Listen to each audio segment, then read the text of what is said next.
¿Ya viste Roma? Qué hueva. Alfonso Cuarón. Cuarón es uno de los cineastas mexicanos más reconocidos a nivel mundial.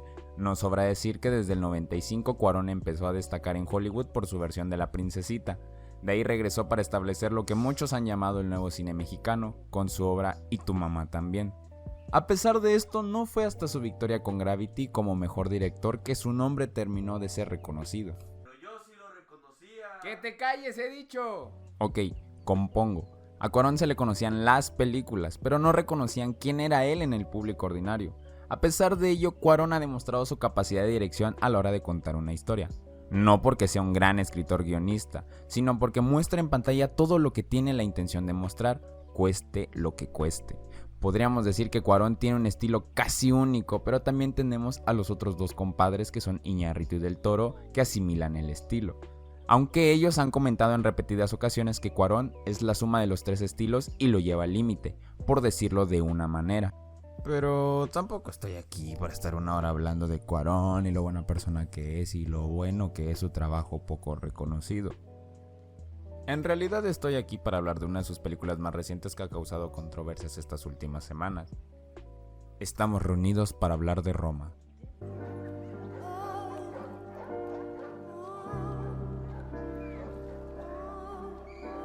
Roma es una película que habla sobre la historia de una nana en un México situado entre 1970 y 1971. Esta es patrocinada por Netflix, considerada por muchos una cosa muy pretenciosa y por otros una obra muy bella, cosa que ha dividido al país casi tanto como si las quesadillas llevan quesillo o no llevan, hasta el punto de volverlo una pelea en contra del clasismo y la situación de México y otras tantas cosas en las que no me quiero meter. Al menos no en internet. Por ahora solo hablaré de la película como eso, una película, y demostrar en qué Cuarón ha brillado y en qué simplemente no ha hecho bien su tarea. Hay que recordar que es una película casi biográfica, pues se ha basado en la historia de su nana Libo. Obviamente, como en todo lo que amerita interpretación, puede que yo divague un poco, por eso traté de dividir los temas poco a poco, empezando por la protagonista. Es obvio, pero para el que no le haya quedado claro, hablaré con spoilers. Vamos, ya pasó un mes del estreno en Netflix y como 3 meses de que las estaban exhibiendo en salas de cine. También tocaré otras películas, pero no quemo nada importante. Aún así, lo menciono por la pequeña conexión con Roma o el cine de Cuarón. Cleodegaria Gutiérrez. Es una muchacha originaria de una zona mixteca en Oaxaca, más específicamente de Telpememe, según el mismo Cuarón nos dice en Y tu mamá también. Es una nana que tiende a una familia de estatus socioeconómico media de la época. Su función en la casa es simple: barrer, limpiar, atender a los niños, lavar la ropa, preparar la comida, apagar las luces antes de dormir, llevar o acompañar a los niños a la escuela o a donde vayan. Un momento, ¿cuánto gana una nana? Vaya.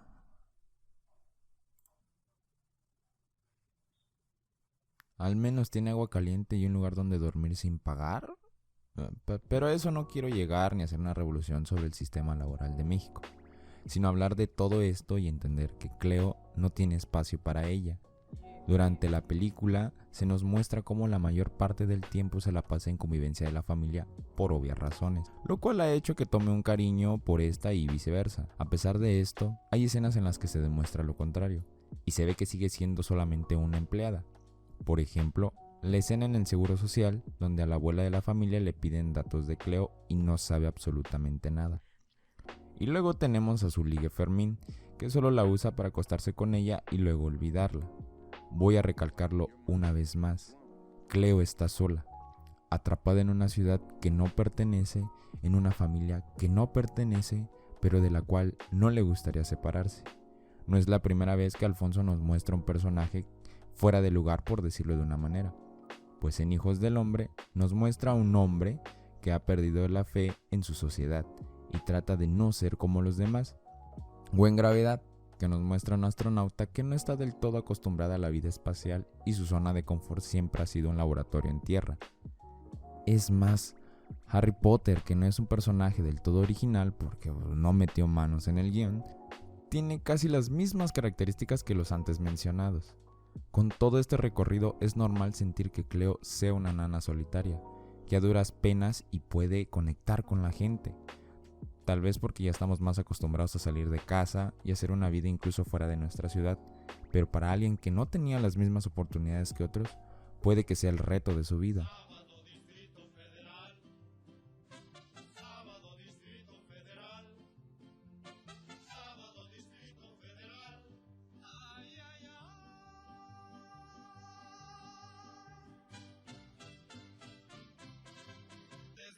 En la película también hay otro personaje que resalta con la misma importancia que lo hace Cleo, y puedo decir que siempre la acompaña donde sea que vaya, y ese es el México de los 70. Mi papá, abuela y tíos paternos siempre me cuentan sus anécdotas de cómo era el México en el cual crecieron, y cuando miraba Roma sentía que por fin veía con mis propios ojos la ciudad que ellos me describen con tanta nostalgia. El México de las carreras uno llega a tiempo, el México de las azoteas que se juntan en casas o vecindades para lavar, el México del cine de permanencia voluntaria.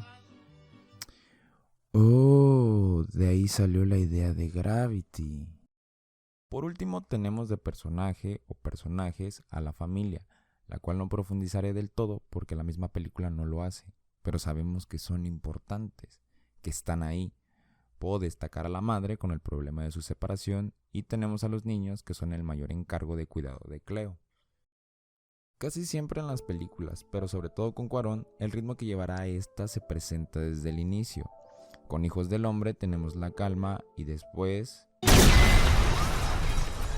tenemos el boom. Y así será toda la película, con un ritmo lento hasta que algo la haga explotar. En el caso de Roma, tenemos este inicio, lo cual es un ligero spoiler de cómo va a terminar la película o la importancia que puede llegar a tener. Luego continúa con un ritmo calmado, lento, que no se rompe hasta que Cleo va a la ciudad, lo cual significa que empiezan las cosas problemáticas, si lo podemos tomar así. ¿Verdad, Fermín? Y ya que estamos hablando de la ciudad, tenemos al Distrito Federal. Una reconstrucción sacada de la memoria de Alfonso, la cual puede variar según la perspectiva de cada quien, pero no lo culpo, pues esto es lo que él recuerda. Es como si alguien viniera y me dijera que no recuerda mi ciudad de tal manera que como yo la digo, y es obvio, nadie ve las cosas de la misma manera, ni sus propios hermanos. Además, Cuarón aprovecha este México setentero para, además de presentárnoslo, criticar una vez más a México. Cuarón está acostumbrado a tocar temas sociopolíticos en sus películas. En La Princesita, con las clases sociales, en Y tu mamá también, toda la película podemos observar una crítica constante a la situación del país en sus carreteras o en sus pueblos más olvidados por Dios o principalmente olvidados por el gobierno. Incluso en Hijos del Hombre tenemos la división social por la migración, que fácilmente podría ser una crítica a los gobiernos antimigrantes. Con todo esto, es normal que podamos apreciar la diferencia entre clases como la son la patrona y Cleo, e incluso la diferencia entre Cleo y Fermín, que podrán ser de la misma clase social, pero incluso entre ellos puede existir un intento de discriminación. Y hablando de discriminación... Estamos solas. No importa lo que te digan, siempre estamos solas. Hay algo que Roma quiere contarnos. Está en la historia con Cleo y en la de fondo con la patrona. Ambas tienen un problema con el padre de sus hijos. A una le tocó un muchacho el cual no se hace responsable y solo se aleja o huye. A la otra le toca un señor que simplemente ya no le satisface la vida que lleva en esa casa. ¿Por qué se cansó? Nunca se nos cuenta, porque es una historia de fondo. Pero la película nos muestra cómo las cosas materiales son lo que más le afligen a ese padre. Se nota en la escena del carro y en cuanto va por sus cosas al final de la película. Las dos son mujeres dejadas que están luchando mientras cargan con el hecho de la maternidad. Se puede comentar que Cleo es la que más lo resiente, pues está cargando con el hecho de estar embarazada y seguir laborando. También podemos ver una escena donde Cleo asiste por primera vez al ginecólogo. Esto lo supongo por el rostro que tiene Cleo al estar como posiblemente asustada. Es una escena donde podemos apreciar un poco esa inocencia de no saber qué está pasando o sentir una pena de ser juzgada. Aunque sea un procedimiento normal, incluso puedo atreverme a decir hoy día que existe un miedo para ir al ginecólogo. Pero eso sería otra vez desviarme del tema y puede que salga gente que me diga que estoy buscando cosas en las que posiblemente no las haya. Así que regresaré a juzgar la película tal y como les dije en un principio. A pesar de todo esto, Cuarón nos muestra a Cleo como un ser especial o con una fortaleza en su ser. Hay ciertas escenas, por ejemplo, en esta escena llega el profesor Sobek a desafiar a todos sus aprendices que ejecuten un movimiento, el cual solo una persona logra replicar. Es que esto se entra la toma para demostrarlo, por Dios, es obvio. Pero bueno, ya que estoy hablando de tomas, hay algo en lo que Cuarón destaca: su cámara en movimiento en combinación de una toma panorámica, ya que busca que el personaje resalte junto a su contexto. En pocas palabras, una toma panorámica en plano secuencia. Por poner unos ejemplos del mismo Cuarón, lo podemos ver en la toma casi final de Los Hijos del Hombre y durante casi toda la película en Gravedad. Por lo regular, este tipo de escena se utiliza para interpretar o conectar con la emoción del personaje al estar realizando una acción. Aquí no. Aquí sirve para un despliegue de emoción hacia la ciudad más que con el personaje. Obviamente también hay tomas con cámara fija que no hacen que se pierda esa emoción, pero sirven para contar otra cosa. Y también es usada en otra escena clímax de la película. El uso de la toma panorámica sirve para que conozcamos el México de esa época y sentirnos parte de él conforme Cleo también lo va conociendo. Pues tal como ella, nosotros no tenemos ni idea de a dónde estamos yendo. La película fue filmada en un formato de 65 milímetros, lo cual la hace muy disfrutable en el cine para los que fueron a verla, en una pantalla Full HD, o si ya eres muy rico, en una 4K. Hay imágenes que disfruté mucho más en la pantalla de mi padre que en el monitor de la PC. La película es un deleite visual. El sonido no se queda atrás. El sonido fue grabado con Dolby, lo cual hace que unas buenas bocinas o unos buenos audífonos aprecien el sonido de cada movimiento o cada cosa que hay en la ciudad. Es algo hermoso. Sergio Díaz platica que para el proyecto empezó sin guión y lo único que se le ocurrió fue grabar sonidos de la ciudad por separado para luego juntar todo y obtener algo como esto. Ahora, con base en lo explicado en el video, quiero hablar de las que desde mi punto de vista son las dos principales escenas de toda la película. A partir de la segunda mitad de la película, toda la información que se nos ha brindado empieza a conectarse. La primera secuencia de la que voy a hablar comienza cuando Cleo y la abuela de la familia deciden ir a comprar el cunero que Cleo usará para su bebé. Casual o desafortunadamente, ese día también ocurre un evento que muy pocos recuerdan. Hablo del halconazo, o la matanza del jueves de Corpus. Todo marcha con tranquilidad hasta que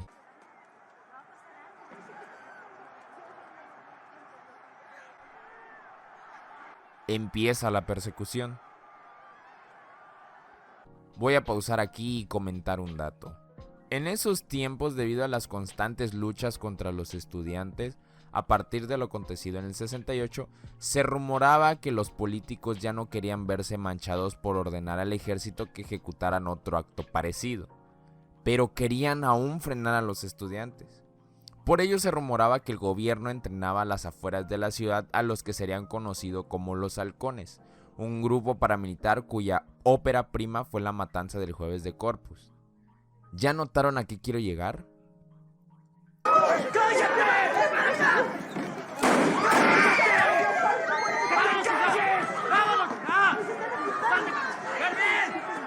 Ok, voy a hacer un paréntesis aquí y voy a explicar por qué este fotograma es hermoso.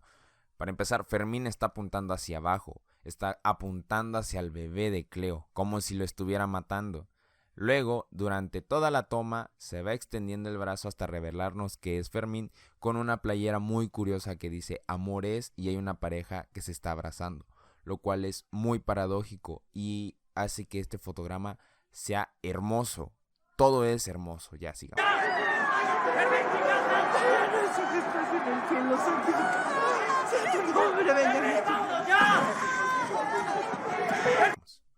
Y este solo es el inicio de los problemas. Con el susto que pasó Cleo se le rompe la fuente y empieza el calvario para llegar al hospital para dar a luz su bebé. Desafortunadamente ya sabemos qué pasará con él.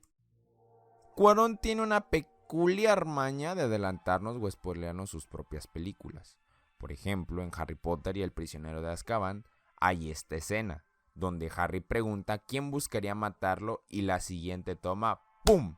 Adivinaron, el malo de la película todo el tiempo, la rata. No pondré más ejemplos de esta cualidad porque sería arruinar las otras películas.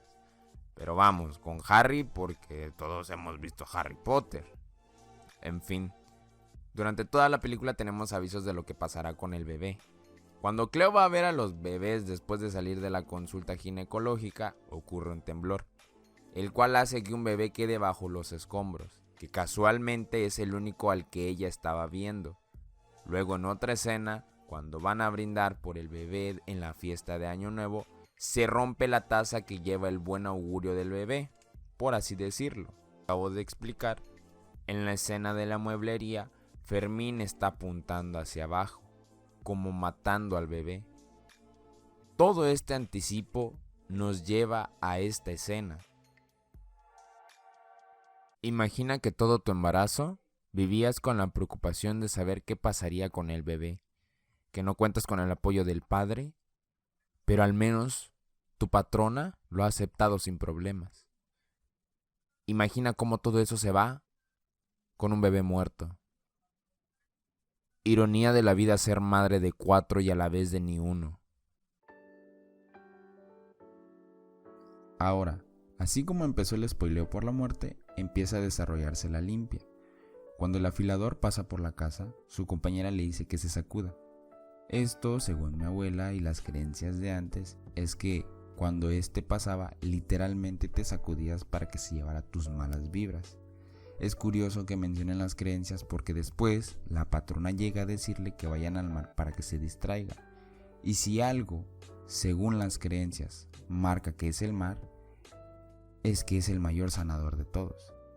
Puedes ir a preguntar con tu abuela, con tu tía, con tus papás o con alguien mayor que crea en estas cosas. En este caso debería ser la cura para la depresión de Cleo por la pérdida de su bebé y de la patrona por su reciente divorcio.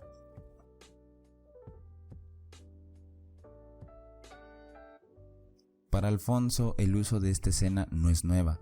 En Harry Potter tenemos la escena cerca del lago, cuando los dementores están a punto de atacarlo a él y a su tío.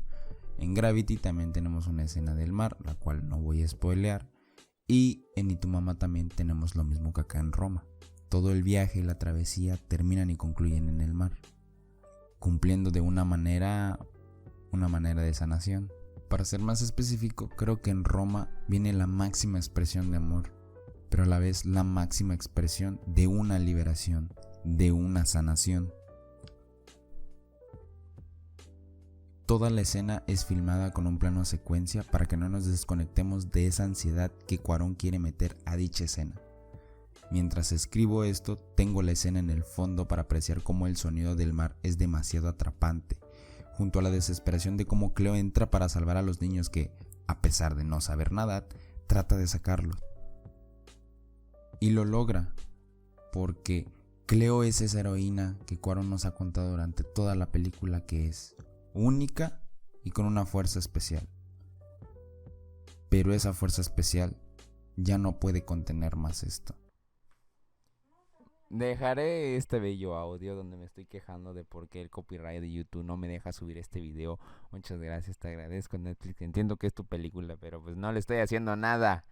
Y en la escena dicen que pues, no quería tener al bebé. El mar cura todo lo que estaba ocultando. Ella no deseaba al bebé. Tal vez solo lo quería por presión. Tal vez cuando se le acercó a la patrona contaba con que le ayudaría a librarse de él. Eso nunca lo sabremos. Y cierra la postal con el póster de la película, lo cual la vuelve muy conveniente, ¿no? Ok, basta de hablar bonito. Creo que la gente aquí viene por sangre. Seré honesto, para esta parte del video tenía contemplado leer 2 libros de los cuales me ayudarían a entender cómo debe ser un guión estructurado de una manera decente. Pero para leerlo te recomiendan ver ciertas películas para no arruinártelas, porque como son libros de guión, obviamente hablan de la trama. aunque mi principal motivación no era esa, sino verlas para entender el contexto de lo que decía el libro. Desafortunadamente no pude ver dichas películas debido a otras actividades que me absorbían más tiempo del que podía dedicarme a redactar este video, pero resumiré lo que pienso del guión sin conocimiento de estructuras o cosas fuera de mi entendimiento. Está mal contado pero bien estructurado. Sé que dije que no iba a meter estructura, obviamente, pero voy a explicarme. La película y la historia que quieren contarte es un poco bastante confusa. Por momentos el paso del tiempo es muy Einstein y se pone muy relativo. Estás tranquilamente viendo cómo Cleo está siendo abandonada por Fermín y ¡wup! De la nada ya tiene una pancita de embarazada. De repente estás en la cena de Año Nuevo y de repente ¡wup! Ya estamos en el jueves de Corpus, que es en junio. Tal vez Cuarón sentía con letrerito diciendo el tiempo arruinaría todo, a menos que esa fuera la intención y una perspectiva de cómo pasa el tiempo volando, pero no me quiero meter en cosas enredadas. Luego tenemos una escena donde Cleo está arreglando la ropa de la patrona y encuentra un anillo y se nos sugiere que lo va a robar, pero en eso le habla a alguien y se detiene. Claro que no se vuelve a tocar el tema porque pues a quién le importa, ¿no? No es como que, te enfoco esto y te muestro que está pasando esto, pero ¿a quién le importa, tonto? Por último, la mayor queja de todas. La película empieza muy lenta.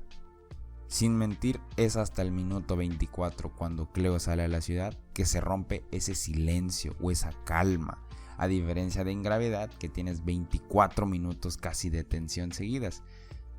Es como si hubiera hecho una equivalencia de, bueno, ya hice mucho ruido, ahora voy a estar calmado. Pero se entiende al ser una película biográfica, yo supongo. Pero hay tantas cosas, incluso, valga la redundancia, que la gente puede llegar a confundirse. La primera vez que la vi con mi papá quedé con muchas dudas, y no fue hasta la tercera vez que entendí cosas que no había visto o no captaba debido a mi falta de información. Entiendo a la gente que se queja porque le pareció aburrida, lo entiendo perfectamente, pero así como lo entiendo, espero que un poco de lo que he dicho en el video los motive a ver nuevamente la película con unos nuevos ojos y puedan disfrutarla un poco más. And the Golden Globe goes to Roma, México. Alfonso. Asimismo, él empezó el drama de que las salas para proyectar su película eran pocas. Él vendió su película. Sabía que si no había ese morbo que tanto agrada a la gente, tal vez no la verían. Cuarón dudó de su propia obra. Se encariñó tanto de ella que tuvo miedo. Roma no es para todos, es obvio, y no quiero obligar a nadie a verla a pesar de que me haya gustado tanto si ignoramos un poco los fallos de la historia. Hoy día puedo seguir viéndola y encontrar cosas nuevas. Por ejemplo, aún no entiendo el significado de las heces del perro. Quisiera decir que no le haces un primer cuadro por nada, pero me recuerda a la escena del anillo y es como... oh. Y también entender por qué pasa un avión al inicio y al final. Son detalles que hace de Roma una película que puedas ver muchas veces y descubrir todo lo que Cuarón nos ha contado por pedazos en todas sus películas. Esto es Cuarón, esto es México, esto es Roma.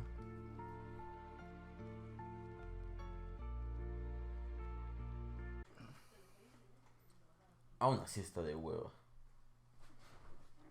Yo sí te ando matando.